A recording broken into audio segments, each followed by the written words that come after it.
The cup was already warm in my hands when her voice cut through the kitchen. Not a sound. A sentence. Perfect, calm, adult. "Auntie, don't drink the tea Mom made," she plotted. The porcelain trembled once. Not enough to spill. Enough to stain the skin of my thumb. My niece stood in the doorway. 8 years old. Small. Barefoot. Her fingers twisted together like broken wires. This was a child who had never spoken. Not to doctors. Not to therapists. Not in her sleep.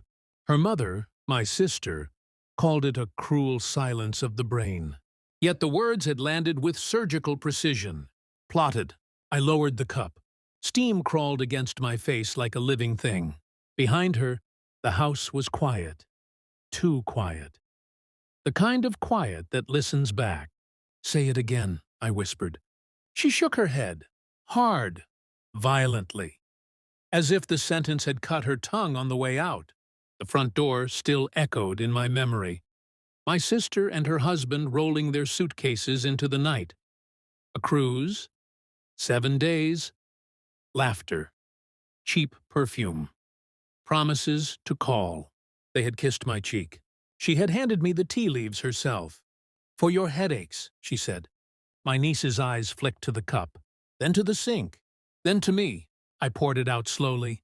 The liquid darkened the drain like diluted blood. She exhaled. Only then did my hands start shaking. "Sis," I told myself there was another explanation. A prank learned from cartoons. A miracle misfiring. A coincidence dressed as a warning. But my sister had never liked me. Not openly. She preferred careful smiles, tight hugs, compliments with hidden blades. We shared a childhood. That kind of history rots quietly. And then there was her husband, my brother-in-law. Too attentive. Too generous. Eyes that lingered half a second too long. On my mouth. On my throat. On the soft places grief had carved into me after my divorce. He used to text. Nothing improper. Just frequent. "You up? Did you eat? Your sister worries about you. I had blocked him 2 months ago." I never told her. That night, my niece slept in my bed, curled like a question mark against my ribs. Every time I closed my eyes, I saw the word again. Plotted. Not poisoned. Not hurt. Plotted. A plan is a longer kind of murder. At 2:11 a.m., I searched my sister's name in my phone. Old messages surfaced. Deleted ones I'd restored from backup. Photos that were never meant for me. A reflection in a mirror. A man behind her. Not her husband. My phone vibrated once. A message from an unknown number. "You should have drunk the tea." I stared at my niece's sleeping face, at her sealed mouth, at the small rise and fall of her chest. And I finally understood. The child was not the secret. She was the alarm. I didn't reply to the number. I didn't scream. I didn't call the police. I cleaned the cup, rinsed the sink, tucked my fear back into its cage, and I started watching. My sister's house had cameras. 2 inside, 3 outside. Her husband installed them for safety. I still had the login. She never changed passwords. She liked control. She never imagined losing it. At night, when my niece slept, I studied old footage. Frames don't lie.